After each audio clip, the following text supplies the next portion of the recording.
हे हाय। तो भाई सीजीएल की आंसर की आ गई है। सभी ने अपना स्कोर पता कर ही लिया होगा। क्या उनका स्कोर बन रहा है? रंग मित्रा का डेटा वो हटा के आप देखेंगे तो करीब 50% कैंडिडेट्स ऐसे हैं जो फेल कर रहे हैं कंप्यूटर में। और कंप्यूटर के लिए तो भाई सबको पता है, जग जाहिर है कि सीजीएल में इस बार जो कंप्यूटर का लेवल आया था वो बहुत ही टॉप लेवल का था। मतलब इस तरीके का था कि जो करीब आप मान चलिए डेटा कार्ड उठा के देखेंगे तो हर 5 में से 3 लोग फेल हो रहे हैं। अब ये मान के आप चलिए, जितने भी लोग यहाँ पे एग्ज़ाम दिए हुए हैं अच्छे अच्छे मार्क्स वाले भी फेल हो चुके हैं। तो ये इस बार का जो सीजीएल का था, तो अब ये एक कॉमन सी डाउट बनती है कि क्या इस बार एसएससी रिवाइज़ करेगा या फिर कुछ कुछ रियायतें देगा कंप्यूटर को लेकर के। तो उसके बारे में बात करेंगे और साथ ही साथ मेरा क्या स्कोर रहा है, मैं क्या फेल हुआ हूँ कंप्यूटर में या पास हुआ हूँ, उसके बारे में भी बात करेंगे। क्योंकि बहुत सारे ऐसे व्यूवर्स हैं जो मुझसे जुड़े हुए हैं और जो जानते हैं कि हमने साथ में ही हम लोग तैयारी कर रहे थे भाई, तो दिया था मैं भी सीजीएल मेंस। तो उसके बारे में हम लोग भी बात कर लेते हैं और अदर एग्ज़ाम्स भी होते रहते हैं तो उसके रिगार्डिंग हम लोग जुड़े हैं उससे। और बाकी जो अपडेट्स रहती है वो टेलीग्राम चैनल है, एक लिंक है डिस्क्रिप्शन में, उससे जुड़ जाइएगा। क्योंकि वहाँ पे बहुत सारे ऐसे ऐसे पीडीएफ्स मिल जाते हैं आपको, जैसे फैटमैन का पीडीएफ मिल सकता है फ्री में आपको, और लिटिल बॉय का पीडीएफ मिल सकता है फ्री में आपको। जीएस के लिए रामबाड़ है, आपको पता ही है।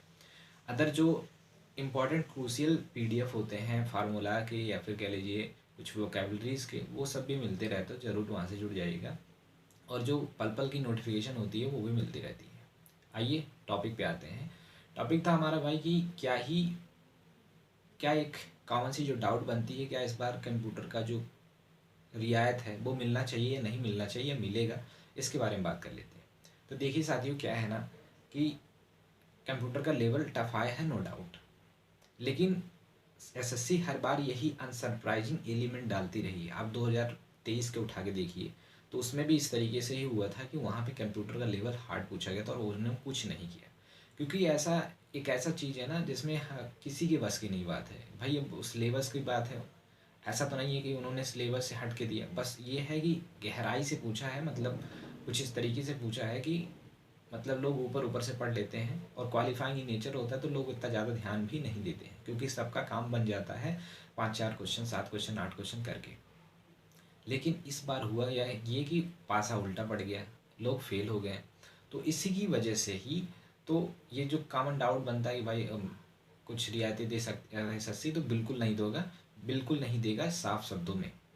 और हो सकता है सब लोग प्रोटेस्ट वगैरह जो भी कैंपेन वगैरह करें, लेकिन कुछ इसका फ़ायदा तो नहीं मिल सकता है मुझे लगता है, क्योंकि एक बार जो चला गया वो चला गया।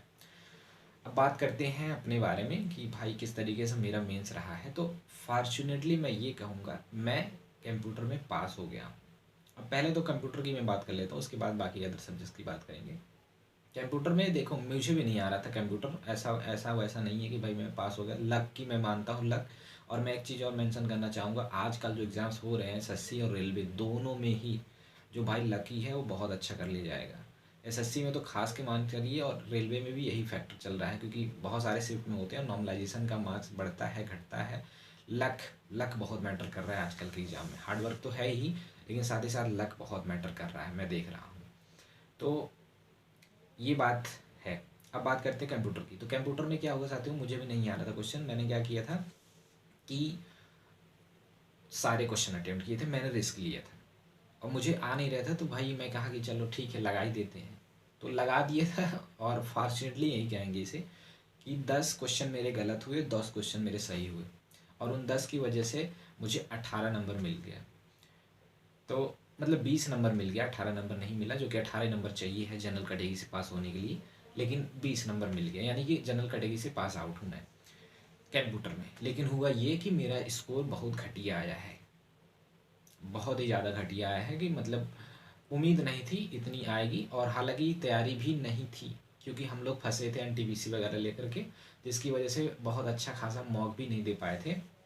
और मैं ये मानता हूँ, अगर आप सीजीएल प्री की तैयारी करो, किसी भी एग्ज़ाम्स की तैयारी करो, मॉक बहुत ज़्यादा ज़रूरी होता है। ये मेरा अनुभव है, क्योंकि मैं सीजीएल प्री में जो पिछली बार दिया था, पहली बार दिया था नॉट पिछली बार, तो उसमें इतना ज़्यादा मॉक दिया था मैं कि स्कोर मेरा काफ़ी अच्छा बना था। तो 162 था स्कोर मान के चलिए। लेकिन वही है ना कि जितना ज़्यादा आप मॉक देते हो उतनी निखार आती है आपके स्कोर में।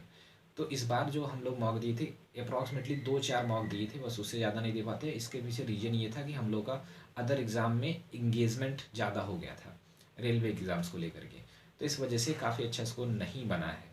अब बात करते हैं एक एक कैटेगरी वाइज कितना बना है। तो पहले मैं बात करता हूँ मैथ्स की। मैथ में भाई साहब क्वेश्चन 30 थे, लेकिन डुएबल मैंने एक अपना जो रिव्यू दिया था उसमें आप देखेंगे तो डुएबल 25-26 क्वेश्चन ही थे, बाकी 4 क्वेश्चन तो ठीक ठाक थे। तो उसमें मैंने 23 क्वेश्चन ही करे थे, 24 क्वेश्चन करे थे, 23 क्वेश्चन सही था, एक क्वेश्चन गलत हो गया था मेरा मैथ्स में। और बाकी सारे क्वेश्चन मैं 6 क्वेश्चन छोड़ दिया था, हालांकि करने चाहिए थे, लेकिन वही होता कि गलत होता तो इससे अच्छा छोड़ ही दिया था, छोड़ो जाने दो। बाकी रीजनिंग में 29 क्वेश्चन करे थे जिसमें 2 गलत हो गए। और ये सिली मिस्टेक्स मुझे लगता है रीजनिंग को बहुत ज़्यादा लोग ध्यान नहीं देते हैं, जो कि स्कोरिंग है। मतलब बिना कुछ आप बहुत ज़्यादा हम सोचते हैं कि रीजनिंग में अच्छा नंबर तो बन ही रहा है अदर के कंपैरिजन में, तो रीजनिंग हम ध्यान ही नहीं देते, जबकि उसे हमें ध्यान देना चाहिए। ये बहुत बड़ा फैक्टर है जो कि मैं मेंशन करूँगा अपने ईरर वाली कॉपीज़ में। तो भाई रीजनिंग का ध्यान दिया जाएगा, आप भी ध्यान देना, क्योंकि 30 में 30 उसमें बनाया जा सकता है। तो मुझे नंबर से मैटर करता है, चाहे वो किसी सेक्शन में आए, तो रीजनिंग में बनाया जा सकता था, जो कि मेरे लिए बिग मिस्टेक्स रही और 2 क्वेश्चन गलत हुए रीजनिंग में। तो कुल मिला के 78 नंबर बने थे रीजनिंग में, और 68 आई थिंक 68 नंबर बने थे मैथ्स में। और अगर बात करें इंग्लिश की, तो इंग्लिश में भी 2 क्वेश्चन ऐसे थे मेरे जो सिली मिस्टेक में गए हैं, मैंने ध्यान नहीं दिया। जो एक आया था होमोनिम्स आया था एड्रेस वाला, वो बहुत सिली मिस्टेक्स हुआ मेरे से, वो गलत हुआ था। और एक और क्वेश्चन था जो कि मेरे से गलत हो गया, जो कि रेडिएशन वाला था, गिब्स ऑफ वाला या गिब्स अवे वाला। तो उसमें भी थोड़ी सी कन्फ्यूजन की वजह से गलत कर दिए। 2 क्वेश्चन मुझे आते हुए गलत हुए, जिसकी रिग्रेट मुझे रहेगी, क्योंकि 8 नंबर मेरे ये गए हैं। 101 नंबर मिला है मुझे, 103 नंबर मिला है जी इंग्लिश में, बाकी से गलत गलत गलत काट के। अटैम्प्ट तो सारे कर दिए थे इस वजह से शायद। और रीजनिंग की बात करते हैं और जीएस की बात करते हैं। जीएस मैं अपने आप को बहुत अच्छा मानता था जीएस में, लेकिन इस तरीके से एक साल से मैं देख रहा हूँ, एक साल से क्या काफ़ी 2-3 एग्जाम्स में देख रहा हूँ मेरे नंबर बहुत कम आ रहे हैं। शायद रिवीजन, लैक ऑफ रिवीजन है, या फिर कह लीजिए कॉन्सेप्ट की क्लैरिटी बहुत कम है। क्योंकि मैं देख रहा हूँ मेरे नंबर बहुत अच्छे आते थे जीएस वेस में, जो कि घट गए हैं, पता नहीं कैसे। हालांकि टाइम तो देता ही हूँ मैं, लेकिन इसमें मुझे और ज़्यादा मेहनत करनी पड़ेगी। मुझे लगता है कि क्या क्या चीज़ें हैं, कमियाँ कहाँ कहाँ रह जा रही हैं, उसको मुझे देखना पड़ेगा। भाई साहब मैंने अटेम्प्ट 23 करे थे, लेकिन जिसमें से मेरे 7 क्वेश्चन गलत हुए, और कुल मिला के 41 नंबर ही बन रहे हैं जीएस में, जो कि पिछली बार के कंपैरिजन में मेरा बहुत कम नंबर है। पिछली बार मैंने 48 मेरा नंबर बन रहा था जीएस में, और पिछली बार ये देखा जाए तो काफ़ी अच्छा नंबर आया था पिछली बार, उसके कंपेरिजन में इस बार बहुत घटिया ही नंबर आया है। तो जीएस में ना ऐसे ऐसे क्वेश्चन, मतलब मैंने देखा कि उनको मैं अगर ध्यान से पढ़ता, ध्यान लैक आप कह सकते हो केयरनेस, इसकी वजह से मेरे क्वेश्चन जीएस के गलत हुए। 3-4 क्वेश्चन मैं बचा ले सकता था कि अगर ध्यान से उसे पढ़ता, और 3 क्वेश्चन अगर बचा भी लेता तो 12 नंबर, 12, 8, 20 नंबर मिला के मेरे अच्छे नंबर आ जाते। लेकिन वही है ना कि ये सब चीज़ें मुझे, ये सब चीज़ें कहाँ पता चलती, मॉक में पता चलती। तो मॉक ज़्यादा ज़्यादा अटेम्प्ट ही नहीं करोगे आप तो क्या ही होगा, यही सब होगा। तो मुझे उसका मलाल तो है भाई, लेकिन मॉक मुझे देना पड़ेगा। कि मुझे क्या मतलब, जिसको भी अगर जो एग्ज़ाम की तैयारी कर रहा है, मुझे लगता है सबको देना चाहिए मॉक, बहुत ज़्यादा देना चाहिए। तो ओवरऑल जो बन रहा है वो 291 बन रहा है, चांसेस तो बहुत ही कम है, लेकिन फिर भी एक पॉजिटिव होप है, देखते हैं क्या होता है। क्योंकि इस बार 50% लोग आउट हो रहे हैं रेस से, जो अच्छे अच्छे नंबर ला रहे हैं। तो देखते हैं क्या होता है, बाकी उम्मीद तो बहुत ही कम है। अगर मिल जाए अच्छी पोस्ट, टीए पीए जो भी है छोटी वाली, तब बहुत अच्छी रहेगी। बाकी यार अब नेक्स्ट सीजीएल है, उसमें देखते हैं, या देखते हैं नहीं तो अब बहुत मन तो भर गया यार कि भाई सीजीएल वीजीएल देखा जाए। क्योंकि देख रहा हूँ, नहीं एक चीज़ तो है, कोई एक एग्ज़ाम पकड़ना पड़ेगा। बाकी जो भी चीज़ें रहेंगी शेयर करते रहेंगे, टेलीग्राम से जुड़ जाइएगा और चैनल को सब्सक्राइब कर लीजिएगा। बाकी आपका क्या स्कोर रहा है ज़रूर बताइएगा। पोस्ट प्रेफरेंस है वो भरने का डेट कुछ ही दिन में आ जाएगा, तो उसको भरने के बाद फिर से आप देखेंगे कि जो फाइनल रिजल्ट आएगा उसमें कितना किसका नंबर आ रहा है, तो उसके बाद पता चलेगा हम लोग को।